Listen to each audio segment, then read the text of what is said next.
Senhor, te louvamos, agradecemos a Ti. É um privilégio imenso, Senhor, reunir com o Teu povo para ler a Tua Escritura. Nós carecemos da Tua palavra, da compreensão dela. Sem o Senhor, tudo aquilo que nós vamos falar é vazio, é carne. Mas o Teu Espírito Santo, Ele é todo poderoso para conceder vida a tudo aquilo que vamos ler e meditar. E nós pedimos por essa obra transformadora, poderosa, grandiosa, que ela ocorra em nosso coração e sejamos transformados, alimentados, desafiados, que a nossa mente seja moldada pela Sagrada Escritura. Nós pedimos que essa obra gloriosa aconteça em nosso meio hoje. Pedimos isso para o Teu louvor, em Cristo Jesus. Amém. Vamos abrir, meus irmãos, em Gálatas. Gálatas capítulo 1.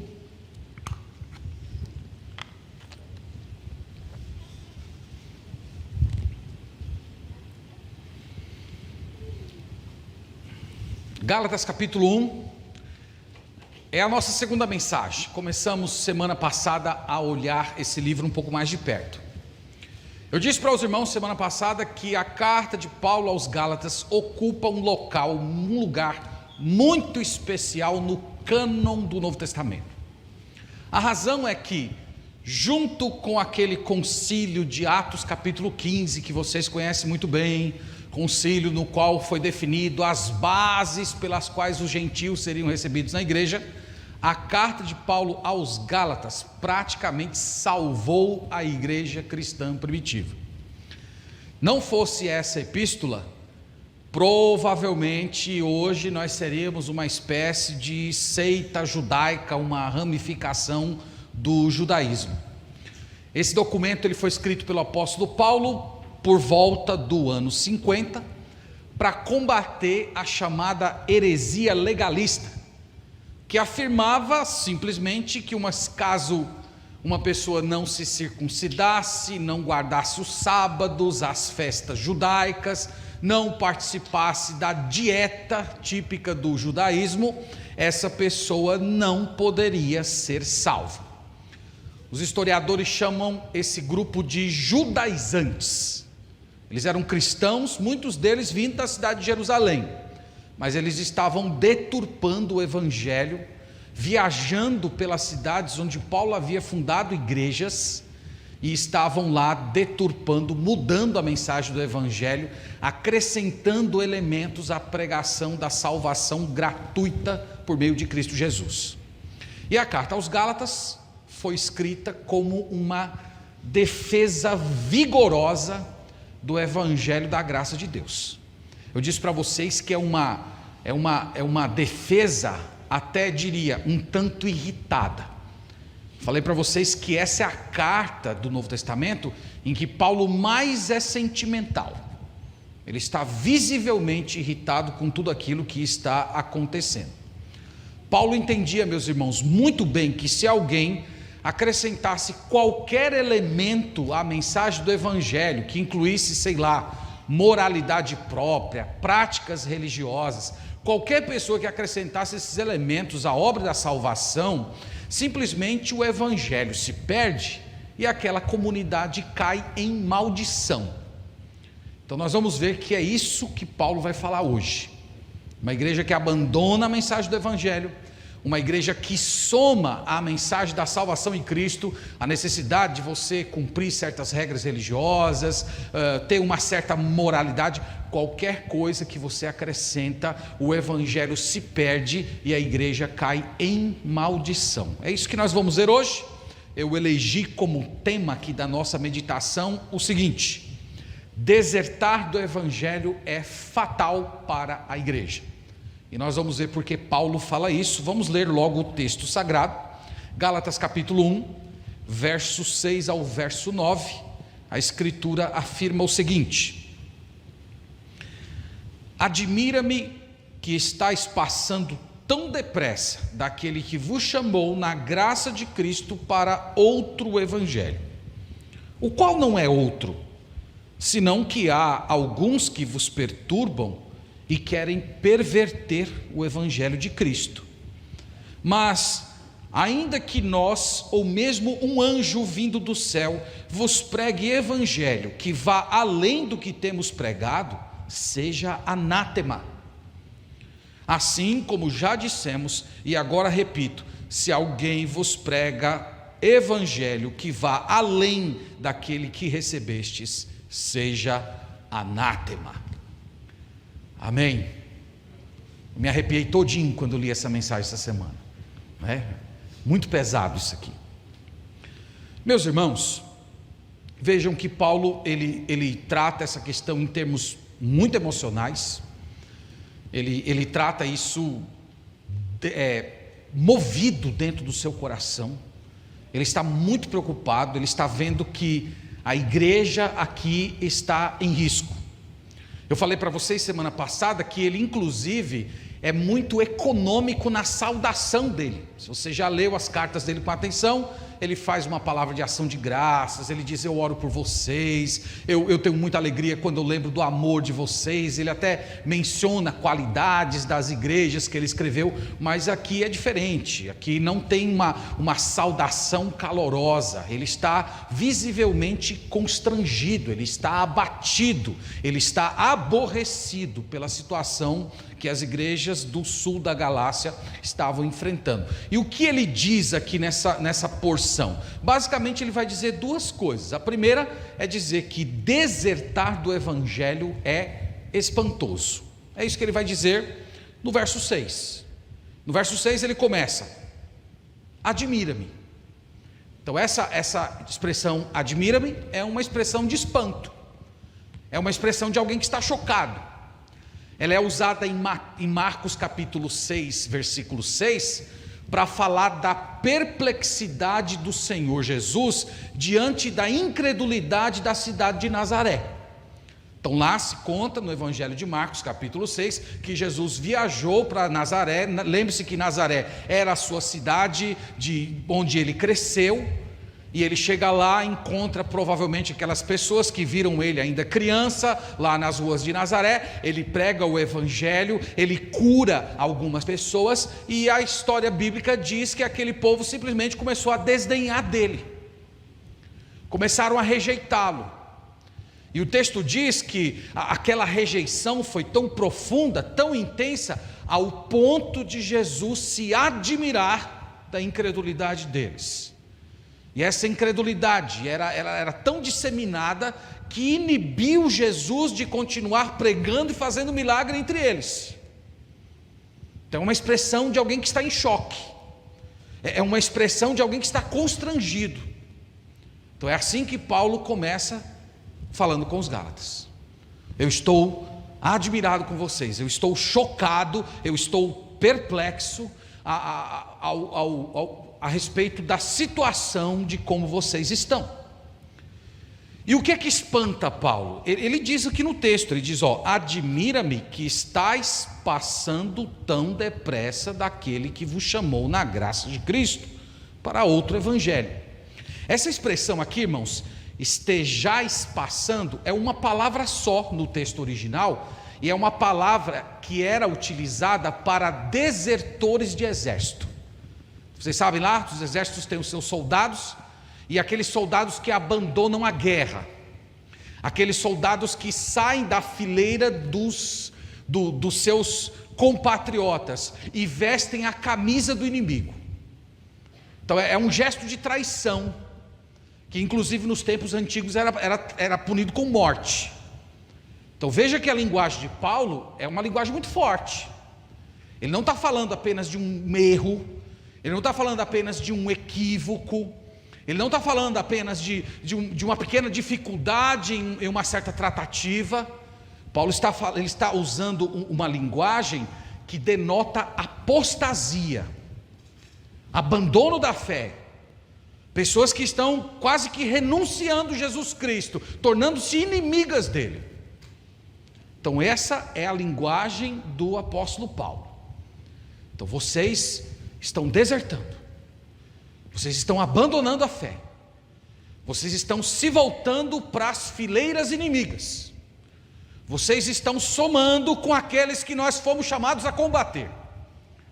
E ele diz, irmãos, e talvez essa seja a razão do espanto, que isso aconteceu depressa. Isto é, o inimigo não precisou fazer tanta pressão assim. O inimigo não precisou de um investimento tão maciço para levá-los para longe do Evangelho. Não, foi uma coisa que aconteceu rapidamente. É como se Paulo estivesse dizendo que parecia que ele já tinha uma predisposição para abandonar o Evangelho, ou talvez o Evangelho não estivesse o suficiente esclarecido no coração deles, a tal ponto que diante da primeira mudança de alteração eles já estão caindo como pássaros em uma armadilha. Então ele diz: aconteceu depressa. Eu acabei de sair aí de entre vocês, eu ensinei, eu aconselhei, eu até alertei que essas coisas aconteceriam. Nós vamos ver que ele fala isso ao longo do capítulo. Em Atos capítulo 20 ele fala lá que depois da partida dele penetrariam lobos vorazes no meio do povo. Paulo até olha para os pastores e diz assim: de entre vocês mesmos se levantarão pessoas contra o rebanho. Ele havia alertado. Mas mesmo assim, ele diz: os Gálatas, vocês estão desertando, vocês estão abandonando o Evangelho. Então é isso que deixa ele espantado. Mas ele ainda fala mais aqui no verso 6, ele diz assim: admira-me que estáis passando tão depressa. Agora eu quero chamar a sua atenção para essa frase: daquele que vos chamou da graça de Cristo. Pergunta aqui: quem foi que o chamou por meio da graça de Cristo? Foi Deus. Então eles estão abandonando Deus. Isso aqui é uma coisa importante, irmãos. Abandonar o Evangelho equivale a abandonar a Deus. Deus e o Evangelho estão juntos. Ele diz que era uma deserção da graça de Cristo. Essa graça de Cristo ele expôs, nós vimos semana passada, mais ou menos no versículo 4, olha aí no versículo 4 que ele fala dessa graça de Deus: o qual se entregou a si mesmo pelos nossos pecados, para nos desarraigar deste mundo perverso, segundo a vontade de Deus, de nosso Deus e Pai. Então o que é a graça de Cristo? A graça de Cristo é essa mensagem que fala da entrega voluntária do Senhor Jesus, de uma entrega substitutiva na qual Ele toma o lugar de pecadores condenados, com o objetivo de quebrar as amarras dessas pessoas, desse mundo pervertido, conforme o plano eterno de Deus. Essa é a mensagem da graça. E Paulo diz: vocês estão desertando dela. E a partir do momento que vocês começam a admitir adições a essa mensagem, vocês estão rompendo com Deus. E é por isso, irmãos, que a linguagem dele é vigorosa. É por isso que ele usa termos pesados. É por isso que ele mostra toda a sua indignação. Porque aqui é o Evangelho que está em questão. Ele está dizendo que Deus havia salvado essas pessoas por meio dessa mensagem, a mensagem do Evangelho da graça. E uma vez que eles estavam abrindo mão da graça de Cristo por meio do Evangelho, isso significava que eles estavam rompendo com Deus. Só para vocês verem como ele detalha isso, no capítulo 5, vai um pouquinho para frente aí, no capítulo 5, versículo 4, olha só o que ele diz aqui. Nós vamos ver mais para frente esse texto com um pouco mais de detalhes. Só para você ter uma ideia do que ele está falando, ele diz assim no capítulo 5, verso 4: de Cristo vos desligastes, vós que procurais justificar-vos da lei, da graça decaístes. Então vocês estão vendo, ele mais claro do que isso é impossível. É um desligamento de Cristo, é um cair da graça, é um romper com o Deus verdadeiro. Você tentar buscar a salvação por meio do cumprir os 10 mandamentos, ou colocando nos 10 mandamentos a dieta judaica, a circuncisão, essas coisas, ele diz, isso significa cair da graça. Isso significa repudiar Cristo. Então ele está usando, irmãos, uma linguagem, novamente, muito vigorosa, e ele está espantado. Ele está espantado porque eles eles abandonaram a graça, e ele diz ainda no final do verso 6, volte lá por favor: admira-me que estáis passando tão depressa daquele que vos chamou da graça de Cristo. Agora ele diz, para outro evangelho. Então, é um outro evangelho, não é o evangelho. Na verdade, no verso 7, para não deixar margem de erro, ele diz assim, no início do verso 7, o qual não é outro. Então é quase como se ele estivesse dizendo mais ou menos assim, irmãos: olha, essa mensagem que enfeitiçou todos vocês, de que é necessário crer em Cristo, mas junto com isso tem que ter circuncisão, guarda de sábados, dieta alimentar, e sem essas coisas não haverá salvação. Essa pregação é outro evangelho, ou melhor, é um não evangelho. É um evangelho que não existe. Então, para o apóstolo Paulo, irmãos, isso era espantoso. Sabe por que era espantoso para ele? Porque quando ele pregou o evangelho para essas igrejas, ele ensinou que Cristo veio para libertar eles disso. Ele veio dizer para aquelas pessoas, muitos deles eram judeus, ele veio dizer assim: olha, Cristo veio cumprir a lei no lugar de vocês. Vocês não têm condições de obter salvação por meio da lei, e através da fé na pessoa e obra de Jesus Cristo, vocês são libertos completamente de todo esse sistema legalista que escravizava vocês. E Paulo está espantado por quê? Porque eles saem da liberdade de Cristo e se permitem novamente ser escravizados por falsos mestres. E é por isso que ele está espantado. E é por isso que ele se demonstra até mal-humorado com esses irmãos. Seguindo no verso 7, irmãos, ele apresenta quem são, a identidade e o método dessas pessoas que estavam se infiltrando nas igrejas. Veja aí no verso 7, ele diz assim: o qual não é outro, senão que há alguns que vos perturbam e querem perverter o evangelho de Cristo. Então, quem eram essas pessoas? Nós já falamos, eles eram falsos mestres. Alguns eram pastores, inclusive. Eram judeus, provavelmente vindos de Jerusalém. E o que eles faziam? Paulo diz que eles faziam duas coisas: eles perturbavam e eles pervertiam. Então eles pervertiam o evangelho de Cristo. Perverter aqui é torcer. Como eles faziam isso? Nós já falamos, pegando os elementos da lei de Moisés e colocando na mensagem do evangelho. Creia em Jesus, mas faça isso aqui também, porque se você não fizer, não há salvação para você. Mas eles perturbavam a igreja. Isto é, eles tumultuavam a igreja, eles causavam confusão, eles transtornavam a mente dos crentes com ensinos heréticos. Então eles faziam isso. Aquelas igrejas cujos os pastores haviam se mantido no evangelho, eles se infiltravam ali no meio das pessoas, iam conversando, falando com um, falando com o outro, e colocando essas coisas para as pessoas, e logo os irmãos da igreja começavam a ficar confusos, e com pouco havia uma divisão dentro da comunidade.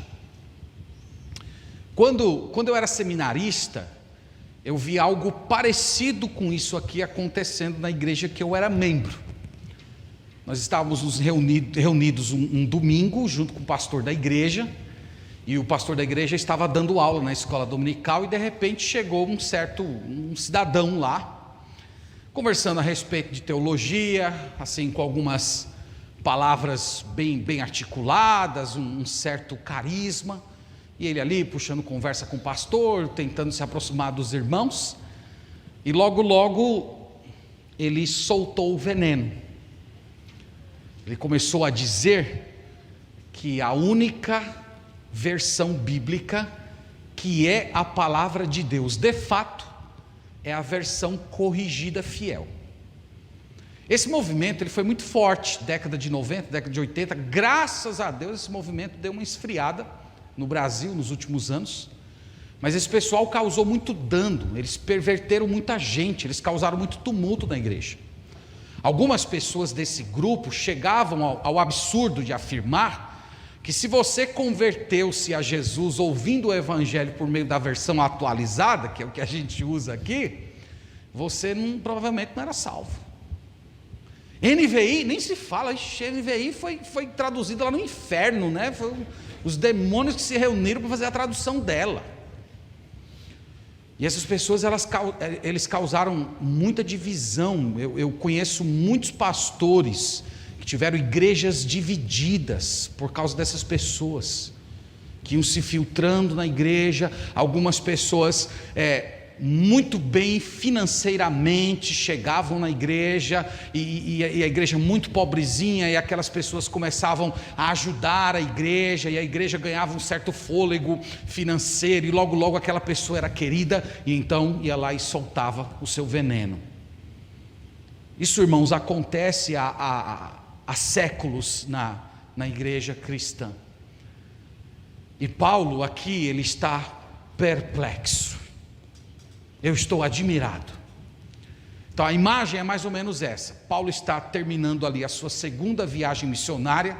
Então depois você pode pegar esses mapinhas que estão aqui no final da Bíblia, que isso aqui não está à toa não, tem um significado lá. Você pega lá, a segunda viagem missionária de Paulo. Aí você vai ver que ele fez um percurso enorme ao redor do mar Mediterrâneo. Depois ele volta para a igreja dele. Qual era a igreja do apóstolo Paulo? Antioquia, muito bem, ele era da igreja de Antioquia. Então ele chega na igreja de Antioquia, imagina, o apóstolo Paulo cansado da viagem, mas também muito feliz porque o evangelho estava se espalhando, e ele está lá preparando os slides do seu relatório missionário para a igreja de Antioquia. De repente começa a chegar a informação: Paulo, você nem sabe o que está acontecendo. Aquelas igrejas que você fundou, aquelas igrejas que pareciam estarem vivas, elas estão aceitando pastores judaizantes. Tem irmãos gentios da igreja que estão se circuncidando. Tem irmãos da igreja que estão começando a guardar o sábado. Tem irmãos da igreja que estão metidos nessa dieta alimentar judaica. Eles estão virando judeus, Paulo. Eles estão virando uma caricatura do judaísmo. E Paulo, meu Deus, o que é que está acontecendo? Senta lá, ora, pega o pergaminho dele. Eu admiro muito que eu nem acabei de sair daí, vocês já estão se desviando para um outro evangelho. Um outro evangelho. Eu me admiro de vocês permitirem que essas pessoas entrem na igreja e pervertam a mensagem do Senhor Jesus Cristo. Esse é o sentimento deles, irmãos.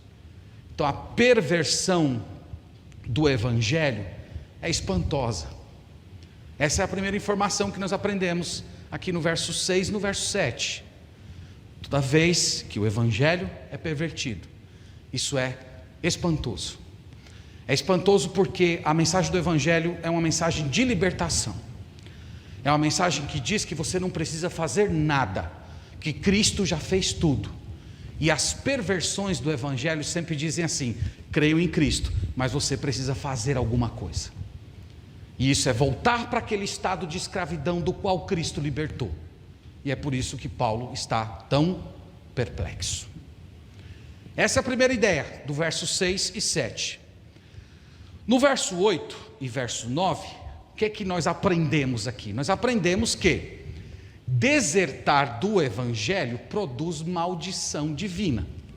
É o que ele vai dizer no verso 8 e no verso 9. Veja o verso 8, ele diz assim: mas ainda que nós, ou mesmo um anjo vindo do céu vos pregue evangelho que vá além do que vos temos pregado, seja anátema. Irmãos, o apóstolo Paulo aqui, ele leva o seu argumento até o extremo do absurdo. Ele está basicamente dizendo assim: mesmo que nós os apóstolos. Então, se haviam, meus irmãos, dois seres que jamais distorceriam o evangelho, Primeiro, os anjos. Os anjos são seres santos, sem pecado, né? Eu estou falando dos anjos bons, estou falando dos demônios. Mas são seres bons, sem pecado. Então um anjo jamais iria distorcer o evangelho. O segundo grupo que jamais distorceria o evangelho é os próprios apóstolos, porque eles eram os pregadores do evangelho, eles eram os defensores dele. Então aqui dá para vocês entenderem porque Paulo está exagerando, porque ele está levando a sua ilustração até o absurdo. Isso é para dizer, pode ser qualquer um, mesmo que eu, Paulo, chegasse aí entre vocês e dissesse: meus irmãos, eu mudei de ideia quanto ao evangelho, eu entendo hoje que o evangelho não é só a salvação por meio de Cristo, mas que você tem que fazer a sua parte. Então Paulo está dizendo: se eu chegar para vocês e pregar isso, considerem como maldito, me tratem como um amaldiçoado, me tratem como uma pessoa que foi separada por Deus para a destruição. Esse é o sentido do anátema. Eu vou falar daqui a pouco um pouco mais. Ele fala do anjo. Olha, mesmo que seja um anjo, se um anjo apareceu aí entre vocês dizendo: eu tenho um novo caminho para a salvação, considere esse anjo um maldito, tratem esse anjo como se fosse um demônio. É interessante você considerar que algumas seitas e algumas religiões começaram com aparições de anjos. O Islã diz a história que o Maomé teria visto um anjo. Foi o anjo que entregou para ele a mensagem que ele depois colocou em um livro. Os testemunhas de Jeová também teriam começado com uma aparição de um anjo. Os mormons também teriam começado com uma suposta aparição de um anjo. Você sabe o que Paulo está dizendo aqui, irmãos? É que o sobrenatural não é o que testa a validade do evangelho, mas é o evangelho que dá validade ou não para o sobrenatural. Você está entendendo isso? A nossa geração precisa aprender essa lição, viu? Nossa geração muito influenciada pelo pentecostalismo, neopentecostalismo, nós vamos falar disso daqui a pouco, mas nós precisamos aprender essa lição. O evangelho é que testa, o evangelho é que mede, o evangelho é que é a medida do sobrenatural. E ele está falando isso. E ele diz que se algo ou alguém ou uma mensagem não passar na régua do evangelho, é maldito, que seja anátema. Então no Antigo Testamento, irmãos, o que era anátema? Anátema no Antigo Testamento era aquilo que era consagrado por Deus para destruição. Então quando foi ocorrer a invasão dos israelitas junto com Josué na cidade de Jericó, Deus disse assim para eles: entrem lá na cidade e destruam tudo, considerem Jericó como anátema. Eles deveriam pegar tudo que tem naquela cidade e destruir completamente, consagrada para o fogo. O problema do Acã, que nós estudamos aqui na igreja, o texto diz que ele escondeu nas suas tendas elementos do anátema, elementos que haviam sido consagrados por Deus para destruição. Então Paulo está pegando essa linguagem do Antigo Testamento, que era uma linguagem muito forte, era uma linguagem que falava de destruição, de horror, de coisas impuras, coisas que as pessoas não podiam nem se atrever a tocar, e ele diz: os pregadores que estão levando a vocês uma mensagem do evangelho ou de outro evangelho que não é o evangelho, eles estão acrescentando elementos ao evangelho, vocês devem tratá-los assim, vocês devem tratá-los do mesmo jeito que os israelitas trataram Jericó, vocês devem tratar do mesmo jeito que Josué tratou Acã e a sua família toda. Ele pegou todas aquelas pessoas e as consagrou para a destruição. Então essa é a linguagem do anátema. No Novo Testamento, irmãos, essa expressão anátema, ela é expandida. Só queria olhar com vocês 1 Coríntios, capítulo 16, só para vocês verem aqui que o apóstolo Paulo, ele expande o sentido, ou o alcance, melhor do que o sentido, é o alcance desse anátema. Então, 1 de Paulo aos Coríntios, capítulo 16, versículo 22. Ele diz: se alguém não ama o Senhor, seja anátema. Então veja que ele expande a abrangência. Quem está debaixo da maldição é quem não ama Jesus. Não amar Jesus aqui tanto refere-se à sua pessoa como à sua obra. Então retratar a obra de Jesus com desprezo, com desleixo, maldito. E essa maldição, irmãos, ela é terrível. A gente pode ver uma descrição dela em 2 Tessalonicenses capítulo 1. Eu queria olhar com vocês porque esse versículo ele complementa o que nós acabamos de ler. 2 Tessalonicenses 1, 9. O que significa o anátema do Novo Testamento? O anátema do Novo Testamento ele é pior do que o do Antigo. Então, 2 Tessalonicenses capítulo 1, versículo 9, diz assim: Estes se refere aos do verso 8, que não obedecem ao evangelho do Senhor Jesus. Ele diz: estes sofrerão penalidade de eterna destruição, banidos da face do Senhor e da glória do seu poder. O anátema era a destruição. A cidade de Jericó foi anatemizada, ela foi destruída. A família de Acã também foi destruída. Só que no Novo Testamento, esse anátema ganha contornos eternos. Será uma eternidade de destruição. Não é um evento. É um evento que nunca se acaba. É uma destruição que não tem fim. Então essa é a linguagem que Paulo está utilizando. E esse é o sentido do anátema no Novo Testamento. E essa era a condenação que o apóstolo Paulo estava pronunciando sobre todos aqueles falsos mestres. E que ele estava chamando a igreja a assumir uma só voz com ele no proferir essa condenação. Eles são guardados por Deus para serem eternamente punidos, sem um dia de alívio.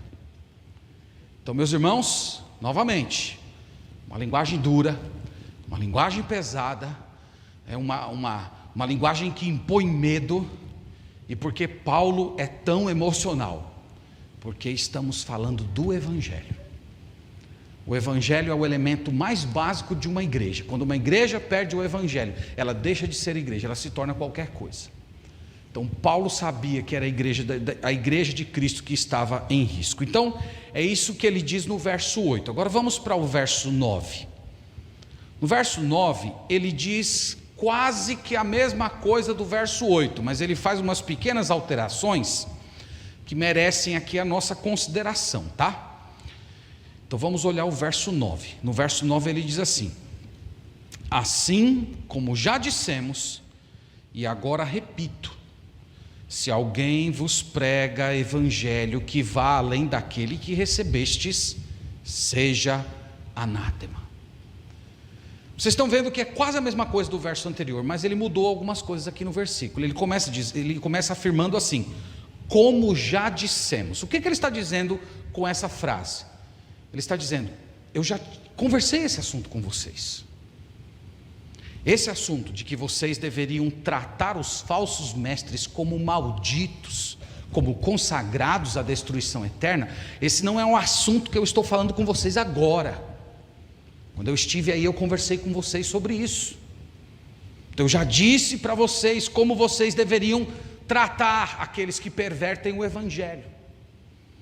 Ele ainda acrescenta, meus irmãos, ele fala ainda no verso 9 assim: assim como já dissemos, e agora repito, se alguém vos prega evangelho que vá além daquele que recebestes, que vá além daquele que recebestes. O que ele está querendo dizer com isso?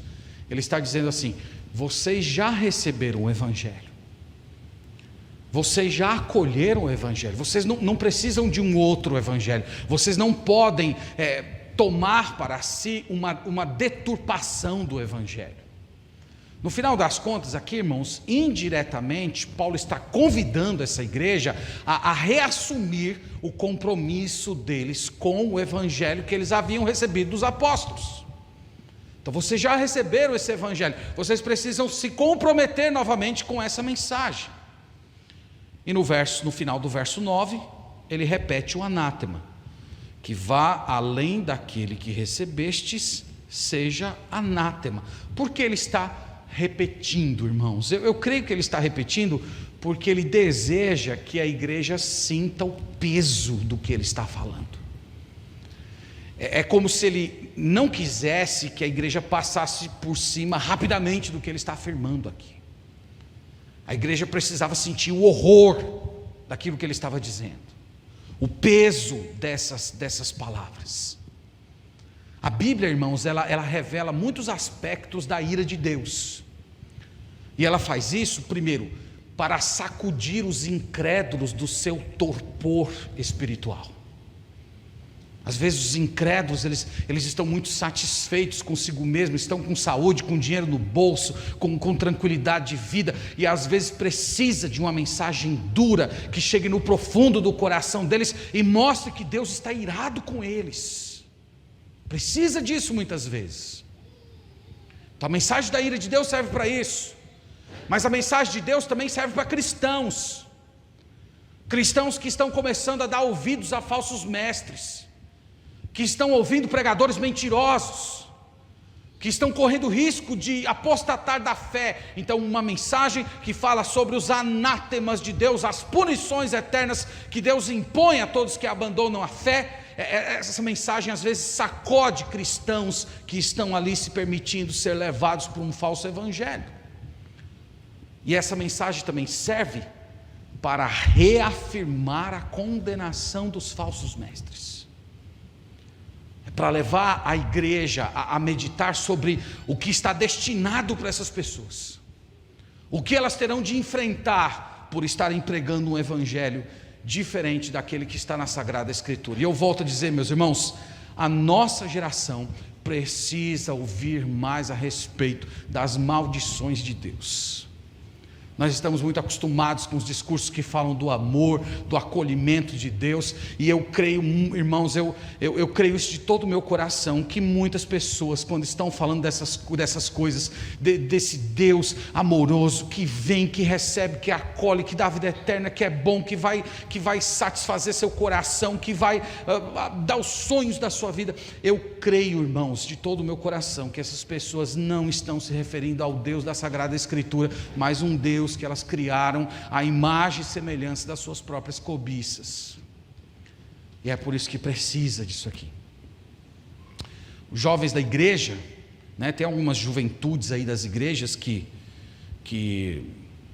elas se reúnem e vão para as sinaleiras, e aí quando os carros passam, elas pegam aquelas faixas, Jesus te ama, já viu lá? E fica lá de frente do carro, Jesus te ama. Aí todo mundo no carro, legal, Jesus me ama. Como ia ser bom se essa juventude aqui se reunisse e fosse lá para a sinaleira, colocasse uma faixa: Deus vai te matar, Deus vai te destruir eternamente, você está debaixo da maldição de Deus. Como ia ser bom? Acho que ia dar uma equilibrada, nesse jogo aí que está tão desorganizado. Meus irmãos, essa é a exposição do texto, e eu quero, já aqui direcionando para as nossas conclusões, trazer algumas lições que eu creio que esse trecho impõe para nós. O primeiro deles é que o Evangelho, ele nega veementemente o chamado pluralismo universalista. O que é o pluralismo universalista? Todos vocês conhecem, só não conhecem pelo nome técnico. Mas ele chega na seguinte frase: todos os caminhos levam até Deus. Conhece isso, não conhece? Todos conhecem. O que vale é o coração.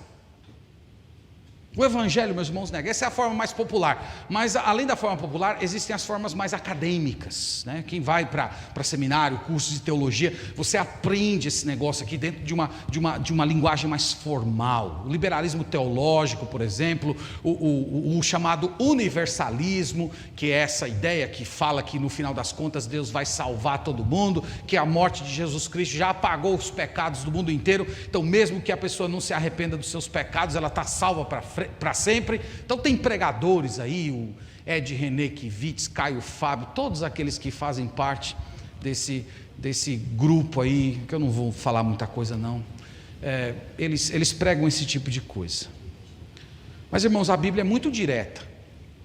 Ela é muito direta ao afirmar que é impossível uma pessoa ser salva e rejeitar o evangelho. Paulo diz isso aqui, ele diz: vocês desertaram daquele que vos chamou da graça, pela graça de Cristo. Então não tem como, irmãos. É verdade que tem muita igreja, tem muitas religiões, de vez em quando alguém fala isso para a gente, né? Mas pastor, tem muitas religiões, olha, tem tanta gente aí sincera, que está tentando fazer o bem, que está lá, buscando a Deus. Irmãos, isso é verdade. Tem muitas religiões, tem muitas propostas, mas só há um evangelho, e só há um Jesus Cristo, e o que passa disso é maldito. Deus existe, diz a Bíblia, e Ele punirá eternamente todos aqueles que negam o evangelho, por mais religiosos que essas pessoas sejam. Então você que gosta assim de um evangelho meio algodão doce, sabe, rosadinho, coloca na boca aquele docinho que derrete, Gálatas vai engasgar você. Gálatas vai deixar com um amargor na boca. Porque em Gálatas não adianta simplesmente argumentar assim: mas ele fala de Jesus, mas ele prega a Bíblia com tanta sinceridade, e Paulo está olhando para as pessoas dizendo: mas é maldito, é anátema, será punido por Deus eternamente. Então Gálatas é assim, o evangelho é assim. Você tem que desconfiar daquele tipo de gente que diz assim: eu não gosto de doutrina, esse negócio de doutrina, olha, meu negócio é o amor une, a doutrina separa. Quando você ouvir falar isso, olha, acenda 1000 luzes vermelhas na sua cabeça. Se for um pastor, pior ainda. Se for um pastor, você já pode olhar, é um falso mestre. Coloca a mão na sua carteira, tá? Porque a Bíblia diz que boa parte dos falsos mestres só querem seu dinheiro. A Bíblia diz isso. Alguns dizem também que eles querem favores sexuais. Então eu acho que é uma outra coisa que você tem que tomar cuidado. Outros querem só poder por poder. Então quando você ouvir isso, e se for um pastor, um líder religioso, você já acenda todos os seus cuidados, porque você está diante de uma pessoa que perverte o evangelho. Se for um cristão, membro de igreja, pode ser que seja alguém confuso. Pode ser que seja alguém que esteja com a mente perturbada, com alguém que teve a consciência deturpada por algum falso mestre. Mas a despeito, irmãos, dessas pessoas, o evangelho nega essa afirmação. Essa afirmação que parece assim bonita, parece tão inclusiva, né? O nosso mundo fala tanto de inclusão, né? Vamos incluir todas as pessoas, esse negócio de condenação não, aqui é todo mundo junto, todo mundo vai ser salvo. Irmãos, a Bíblia nega isso. A Bíblia inclusive fala que o número dos salvos é pequeno. Jesus não disse: estreita é a porta, e quantos passam por ela? Poucos. E a que conduz à perdição é larga, e quantos passam por ela? Muitos. Então o próprio Senhor Jesus Cristo deixou essas coisas muito claras, e nós não podemos abrir mão dessas coisas. Nós não devemos nos permitir ser seduzidos por esse tipo de pregação, porque isso é mentira, isso é perversão do evangelho, isso é a nova versão dos falsos mestres que estão entrando na igreja e estão pervertendo a mentalidade do povo de Deus. A tal ponto que em alguns círculos, quando a gente fala uma coisa dessa, o pessoal fala: esse pastor é meio preconceituoso, Esse pastor ele não tem amor. Então nós estamos vivendo nesse mundo, irmãos, e nós temos que tomar cuidado com esse evangelho algodão doce, tá? Faz mal para a saúde o algodão doce e esse evangelho. Cabe com isso. Segunda lição que eu quero destacar é que o evangelho é a régua. O evangelho é a medida da verdade. Então, onde é que você encontra a medição do que é certo e errado? É no evangelho. Irmãos, nós precisamos reafirmar essa mensagem, porque a nossa geração elegeu outras réguas. Por exemplo, a régua do líder religioso. Meus irmãos, Deus falou comigo. Essa noite, Deus falou comigo. Aí vai lá e fala um monte de besteira, e levanta um batista regular que saiu por aí, frequentando essas igrejas erradas. Mas pastor, isso não está na briga, não está na Bíblia. Ele diz: não se oponha a mim, porque eu sou o ungido de Deus. Pronto, isso é um falso mestre, tá? Isso não é ungido coisa nenhuma. Tem gente que acha só porque derramou óleo na cabeça e untou a cabeça do cara com óleo, ele agora tem poder, ele é santo, ele fala de Deus. Isso é tudo mentira, irmãos. Não vá contra mim, porque os apóstolos do Concílio Brasileiro Apostólico colocaram as mãos na minha cabeça. Você olha para isso e diz: mãos vazias em cabeça oca. É isso. Então isso, irmãos, está muito forte no nosso meio hoje. O que Paulo está comunicando aos Gálatas é isso, ó. A Escritura é que julga o líder. Paulo se colocou debaixo da régua da Escritura. Mesmo que eu, apóstolo, pregue outro evangelho, me considerem anátema. Então, Paulo se colocou abaixo da linha do evangelho. Aqui é uma diferença, irmãos, entre o chamado protestantismo histórico e o catolicismo romano. Isso é uma coisa muito importante. O catolicismo romano diz que a igreja vem antes da Bíblia.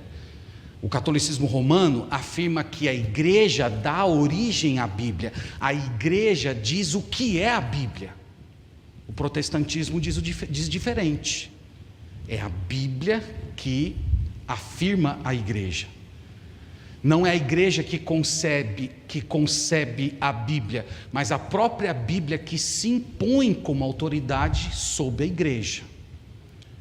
Então a Bíblia, ela está como régua do líder, ela está como régua da igreja. Então é por ela que nós avaliamos tudo que nós fazemos. Por isso nós dizemos que somos uma igreja neotestamentária, porque o Novo Testamento passa a régua dos nossos limites. Então nós precisamos, meus irmãos, reafirmar essas verdades. Elas são fundamentais para a manutenção da saúde da igreja. É muito fácil a igreja perder isso, não precisa muito tempo. Veja o apóstolo Paulo. O apóstolo Paulo não tinha acabado nem de sair.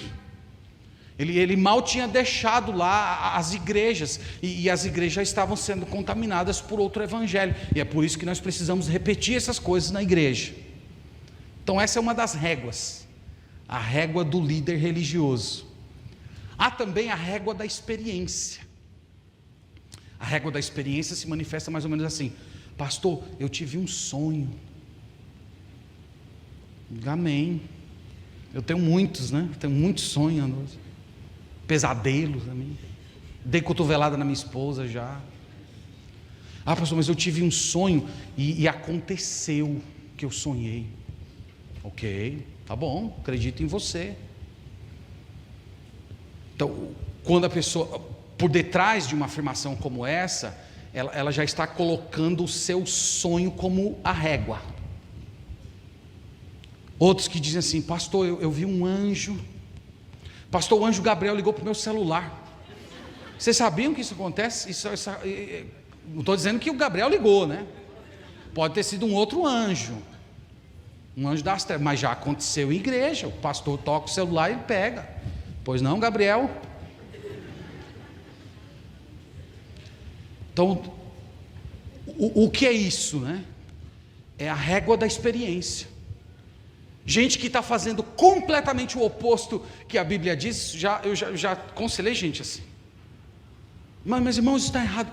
Mas pastor, eu estou com tanta paz. Olha, eu estou sentindo meu coração leve. Mas meu irmão, isso não quer dizer nada. Isso só mostra que a tua mente está pervertida pelo pecado. É só isso que mostra essa tua paz. Não é o sinal da aprovação de Deus. Então, essas são as réguas, essas são as medidas que as pessoas vão criando para determinar o seu relacionamento com Deus. E novamente, irmãos, a nossa régua é a Escritura. E tem a régua do falso amor. A régua do falso amor é mais ou menos assim: não importa o que você crê, o que vale é você amar e fazer o bem. Pronto, essa é a régua. Ame, faça o bem, que você está de boa com Deus. Essas pessoas, irmãos, elas parecem ser tão inclusivas, mas elas são as mais intolerantes que existem. Sabe por quê? Porque nesse falso evangelho não tem espaço para quem é mau. No evangelho de Jesus tem espaço para quem é mau. Jesus contou lá em Mateus 22, versículo 10, uma parábola que falava da festividade que o pai estava dando para o seu filho, e ele disse num certo momento que ele manda chamar os maus e os bons, e a sala fica cheia de gente ruim e de gente boa. Ali era uma imagem de judeus e gentios, reunidos num único povo. Então no evangelho de Jesus tem espaço para gente má, gente ruim, gente que peca descaradamente. No evangelho dessas pessoas não cabe. Só tem espaço para gente boa. E o pior desse evangelho açucarado é que transforma o Deus criador dos céus e da terra em um ser mau. Sabe por quê? Porque se você pode ser salvo por meio da sua virtude, não havia sentido nenhum em Deus matar o seu filho de uma forma tão terrível. Se você pudesse ser salvo por meio do seu bom comportamento, então para que Jesus morrer? Isso faria Deus um ser mau. Por que você fez isso com o seu filho? Não precisava. Era só dar lá os 10 mandamentos escritos: olha, obedeça aí, você vai ficar de bem comigo. Então, isso, irmãos, é intolerante. E o evangelho é a medida da verdade de Deus. Ele não admite adição, edição. Lembre-se que basta uma gota de veneno numa água límpida para você destruir tudo. E para nós aqui, irmãos, eu queria lembrar vocês que toda vez que a régua do evangelho é desprezada, é preciso haver indignação do povo de Deus. Eu acho que isso é uma coisa que falta na gente. Falta no povo de Deus indignação pelas perversões do evangelho. Veja o sentimento de Paulo aqui. Nós vimos Paulo extremamente sentimental. Admira-me, olha, eu estou de boca aberta com vocês. Eu amaldiçoo esses falsos pregadores. Então toda vez, irmãos, que a oferta da salvação gratuita de Deus a pecadores perdidos é rejeitada ou pervertida, o povo de Deus precisa se levantar e expressar uma santa indignação. Nós temos que fazer isso. Se nós não fazemos isso, é sinal de que algo errado em nós. É sinal de que nós não nos aborrecemos com aquelas coisas que aborrecem Deus. Esse é um problema que todos nós temos nos nossos sentimentos, e os nossos sentimentos são muito desorganizados nesse ponto. Nós nos aborrecemos com coisas que não deveríamos nos aborrecer, e aquilo que deveria produzir profunda indignação em nós simplesmente relevamos. Então isso pode mostrar covardia, isso pode mostrar temor do homem, e o pior de tudo, pode mostrar uma mente secularizada, uma mente que já foi capturada de alguma maneira por essa mentalidade plural. Então, meus irmãos, a nossa igreja, ela tem que ser uma guardiã dessa mensagem aqui. Nós precisamos preservá-la, conhecê-la, amá-la, Nós precisamos denunciar as heresias, nós precisamos expressar a nossa indignação e até mesmo proferir as maldições de Deus para os falsos mestres. Não somos nós que amaldiçoamos, quem amaldiçoa é Deus, mas a igreja de Deus é chamada a proferir essa maldição. Nós temos que fazer isso. Isso é parte do processo de guardar o verdadeiro evangelho de Cristo. E eu quero terminar essa noite falando com você que ainda não entregou a sua vida ao Senhor Jesus em arrependimento e fé. Eu espero que tenha ficado absolutamente claro para você que rejeitar o evangelho significa rejeitar Deus. Não tem outro caminho. Não adianta você achar que você é uma pessoa boa, que você nunca matou, que você nunca roubou ninguém, que você é uma pessoa religiosa, que faz muitos atos de caridade. Lembre-se que eram coisas como essa que o apóstolo Paulo estava combatendo em Gálatas. Você precisa abrir mão de si mesmo, ver-se como um completo pecador, perdido, chegando diante de Jesus, dizendo: Senhor Jesus, eu não tenho nada para te oferecer, eu não tenho uma boa ação minha para te apresentar, que me faça digno do teu reino. Eu dependo exclusivamente da tua misericórdia. E toda vez que o Senhor Jesus, lá do alto dos céus, Ele olha para um coração e vê esse tipo de quebrantamento, Ele vem e salva, Ele vem e perdoa, Ele vem e inclui na família de Deus. Então que hoje seja o dia da salvação, que hoje seja o dia que você vai abrir mão da sua moralidade, da sua religiosidade e dizer: Senhor, eu me entrego confiando não naquilo que eu faço, mas naquilo que Cristo fez na cruz. E se você fizer isso hoje, você será salvo. Você será salvo, guardado por Deus dos falsos mestres. Que Deus nos abençoe, meus irmãos, e que a palavra do Senhor habite ricamente o nosso coração. Vamos orar. Te louvamos, Senhor, te agradecemos por tua palavra. Como é bom, Senhor, recordar o verdadeiro evangelho. Ao mesmo tempo, Senhor, nosso coração treme quando vemos o tom solene adotado pelo apóstolo Paulo para advertir essas igrejas.